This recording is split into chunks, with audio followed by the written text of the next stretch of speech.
പരമഭദ്രം.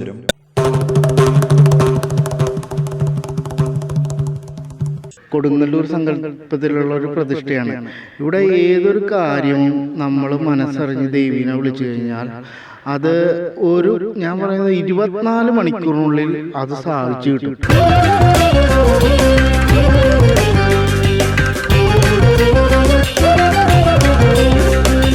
പ്രണാമങ്ങളോടെ എല്ലാ പ്രേക്ഷകർക്കും സ്വാഗതം.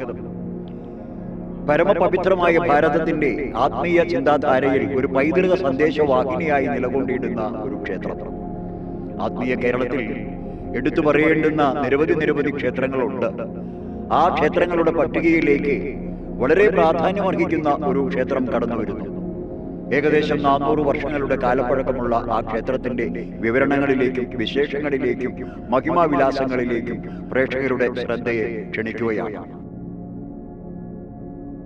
മാനവരാശിയുടെ സർവ്വതോന്മുഖമായ വികാസത്തിനും ക്ഷേമത്തിനുമായി പനങ്ങാട് നടുത്തുരുത്ത് ദേശത്ത് വാഴുന്ന ശ്രീ ഭദ്രകാളീശ്വരിയും ശ്രീ പരമേശ്വരനും നിത്യ ആരാധന ഏറ്റുവാങ്ങുന്ന ഈ പവിത്ര സങ്കേതത്തിൽ ഒരു മാത്ര ദർശനം നടത്തുന്നത് സർവശ്രേയസ്കരമാണ്. ശാക്തേയ പാരമ്പര്യത്തിൽ അധിഷ്ഠിതമായ ആചാരങ്ങൾ കൊണ്ട് അത്യധികം സമ്പന്നമായ ഈ ക്ഷേത്രത്തിൽ ശ്രീ പരമേശ്വരൻ സാക്ഷിഭാവത്തിൽ കുടികൊള്ളുന്നു എന്നത് വളരെയധികം ശ്രദ്ധേയമാണ്. ഈ പുണ്യദേശത്ത് കൈലാസദിക്കിനെ നോക്കി ഉപവിഷ്ടയായിരിക്കുന്ന ശ്രീ ഭദ്രകാളീശ്വരി ഭദ്രവും പവിത്രവും മംഗളകരവുമായ കാലത്തിന്റെ അഥവാ സമയത്തിന്റെ പ്രതീകമാണ് കാലാതീതയായി വർത്തിക്കുന്ന കാളീശ്വരി. കൈലാസദിക്കിനെ നോക്കി പിതാവിനെ നോക്കിയിരിക്കുന്ന ഭദ്രകാളീശ്വരി, ഭഗവാന്റെ അഗ്നി വർഷിക്കുന്ന തൃക്കണ്ണിൽ നിന്നും രൂപം കൊണ്ട കാളീശ്വരിയാണ് ഇവിടെ ഈ ദേശമക്കളെ കാത്തു സംരക്ഷിക്കുന്ന മാതൃഭാവത്തിന്റെ മഹനീയ മാതൃകയായി വർത്തിക്കുന്നത്. ഇത് കണ്ടൻ മുത്തപ്പൻ എന്ന ധർമ്മദൈവ ക്ഷേത്രമായിട്ട് പുരാതന കുടുംബങ്ങളുടെ ആയിരുന്നു.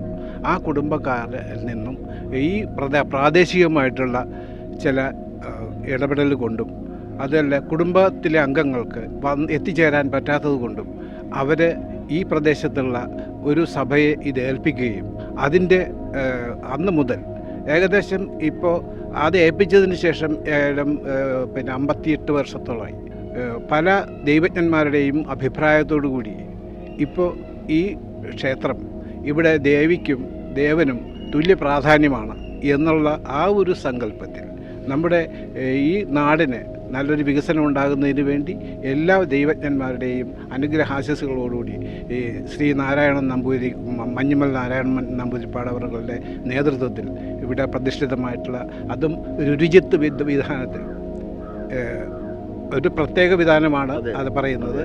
ആ വിധാനത്തിൽ പ്രതിഷ്ഠ നടന്നിട്ടുള്ള ഒരു ക്ഷേത്രം കൂടിയാണ്.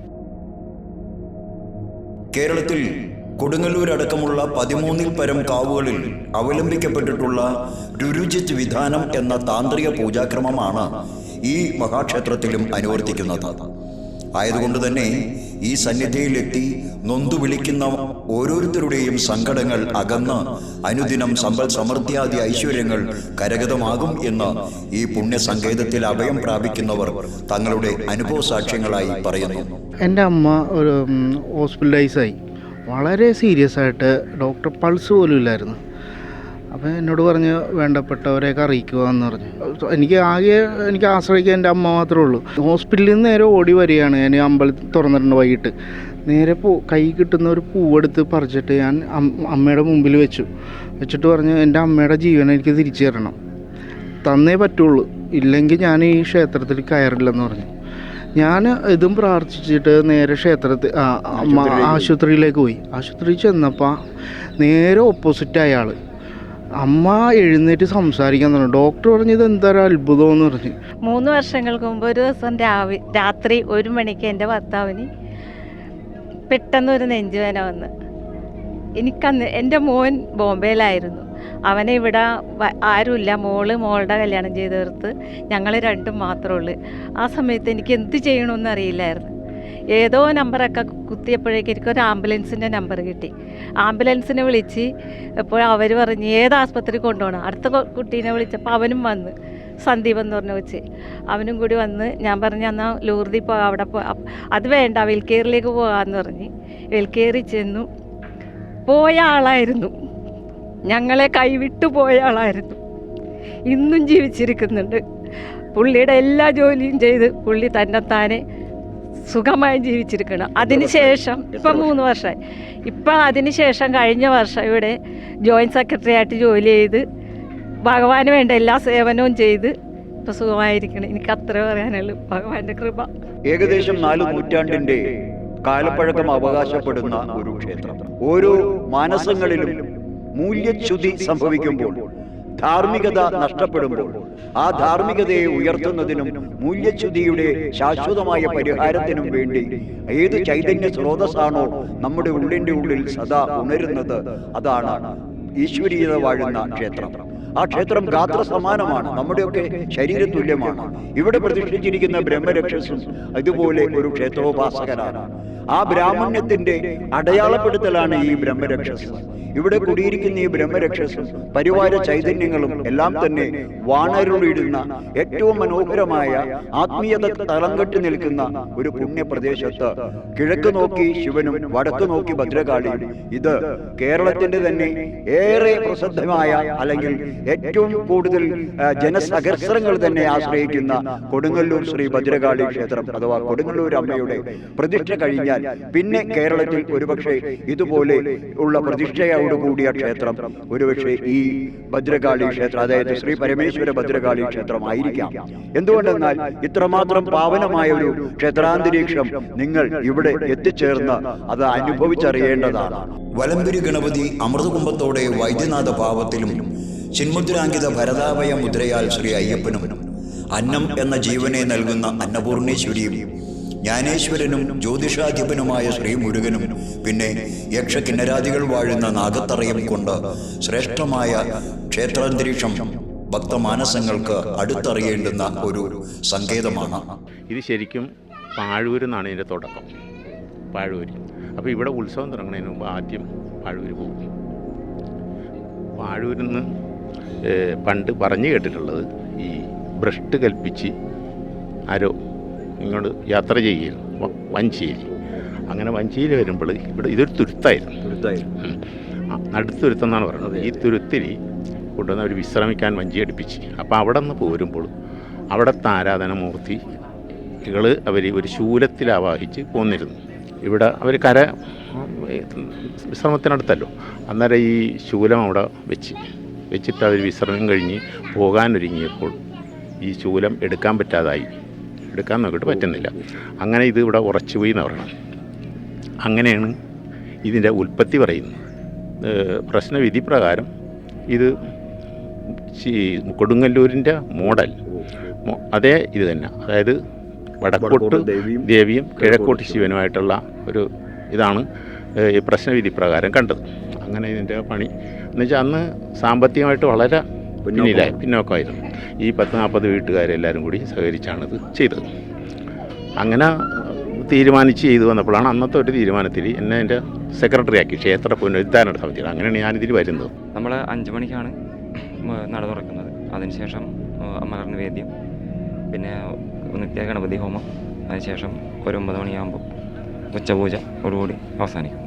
കാലത്തെ പരിപാടികൾ അതിന് 3 പൂജകൾ അതിനിടയിൽ കഴിയും. അതെ അതെ. അത് കഴിഞ്ഞ് എത്ര മണിക്കാണ് സന്ധ്യാസമയം 5:30-ക്കാണ്. 5:30-ക്ക് നട തുറക്കി 6:30 ദീപാരാധന. അതിനുശേഷം അസ്തമയത്തിനനുസരിച്ച് ദീപാരാധന. അത് കഴിഞ്ഞിട്ട് 7:30 അത്താഴ പൂജ കഴിഞ്ഞ് അവസാനിക്കും. മാസത്തിൽ ആയില്യ പൂജ, സർപ്പത്നങ്ങൾക്ക് ആയില്യ പൂജ നടത്തുന്നുണ്ട്. അതേപോലെ ഷഷ്ടി എല്ലാ മാസങ്ങളും ഷഷ്ടി അനുഷ്ഠാനിക്കുന്നുണ്ട്. അതേപോലെ പിന്നെ മാസദിന വെള്ളി ചൊവ്വ ദിവസങ്ങളിൽ മുട്ടൊറുക്കൽ പ്രധാന വഴിപാടുകളായിട്ട് മുട്ടൊറുക്കലുണ്ട്. പിന്നെ നമ്മുടെ വാസ്തു, പിന്നെ ഗൃഹദോഷങ്ങൾക്കൊക്കെ വേണ്ടിയിട്ട് മണ്ണ് സമർപ്പണം, അങ്ങനെയുള്ള കുറച്ച് കാര്യങ്ങളൊക്കെ ഇവിടെ നടത്തുന്നു.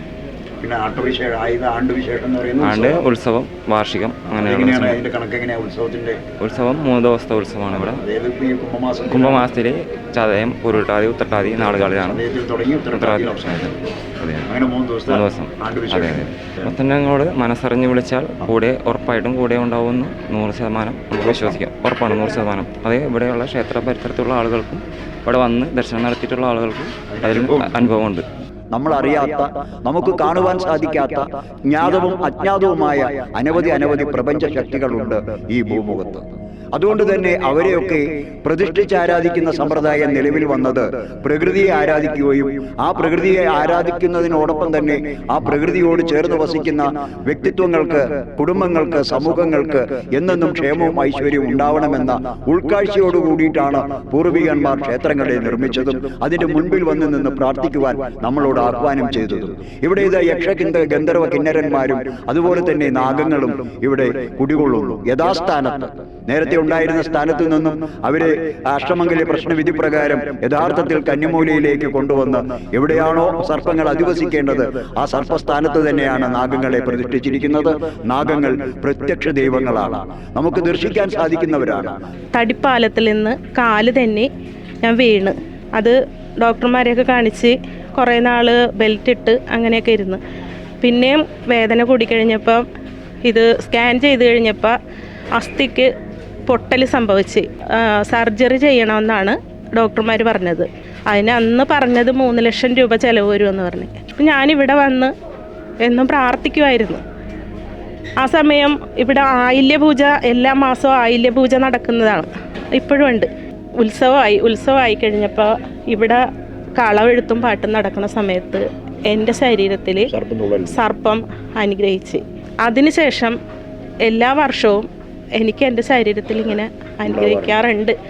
പക്ഷേ ഇന്ന് ഈ നിമിഷം വരെ ഞാൻ കഠിനമായ ജോലി തന്നെ ചെയ്തുകൊണ്ട് ആണ് മുന്നോട്ട് പോകുന്നത്. ഇപ്പോൾ വരെ അന്ന് ഈ സർജറി 3 ലക്ഷം രൂപ ചിലവുള്ള ഈ സർജറി നടത്തണമെന്ന് പറഞ്ഞിട്ട് ഇന്ന് വരെ എനിക്ക് അതിനെക്കുറിച്ച് യാതൊരു കുഴപ്പവും ഇപ്പോൾ വരെ ഈ സങ്കേതത്തിൻ്റെ മുന്നിൽ നിന്ന് ഞാൻ പറയുന്നു, ഇപ്പോൾ വരെ എനിക്കൊരു ഉറച്ചു വിശ്വസിക്കുന്നു സംരക്ഷണം തന്നെയാണ്.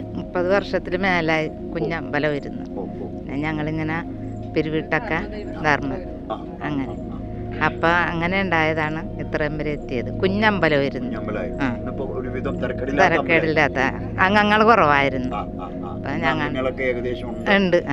അംഗങ്ങൾക്കും അതിൻ്റെതായ അഭിവൃദ്ധി ഉണ്ടല്ലോ. എല്ലാവരും സഹകരിക്കണം. ആ കാലങ്ങളായിട്ട് ഒരു ഓണ ഫണ്ട് വെച്ച് അതിന് കിട്ടുന്ന ബെനിഫിറ്റ് നമ്മളുടെ അമ്പലത്തിൻ്റെ കാര്യങ്ങൾക്കായി ചെലവഴിച്ചുകൊണ്ടിരിക്കുക. അപ്പം അങ്ങനെ നമുക്ക് ഒരു ഈ കാണുന്ന ഒരു അമ്പലത്തിന്റെ വളർച്ചയ്ക്ക് സഹായകമായി. അതെ അതെ, അത് തന്നെ. അങ്ങനെ വൈഫ് PSCക്ക് പഠിച്ചുകൊണ്ടിരിക്കുകയാണ്. 9 വർഷമായിട്ട് ലിസ്റ്റിലുണ്ട്, മുൻപന്തിയിൽ ലിസ്റ്റിലുണ്ട്. പക്ഷേ കയറുന്നില്ല, ഒരു സ്ഥലത്തും കയറുന്നില്ല. ഞങ്ങൾ പല സ്ഥലത്തും വഴിപാടും പ്രാർത്ഥന നമ്മുടെ വിശ്വാസമാണല്ലോ.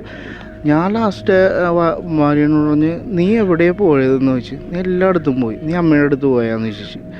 ഇല്ല, പോയില്ല, അമ്മയുടെ അടുത്ത് നീ ഒരു പൂ കൊണ്ടേ വെച്ചിട്ട് പറഞ്ഞോളാന്ന് പറഞ്ഞ്.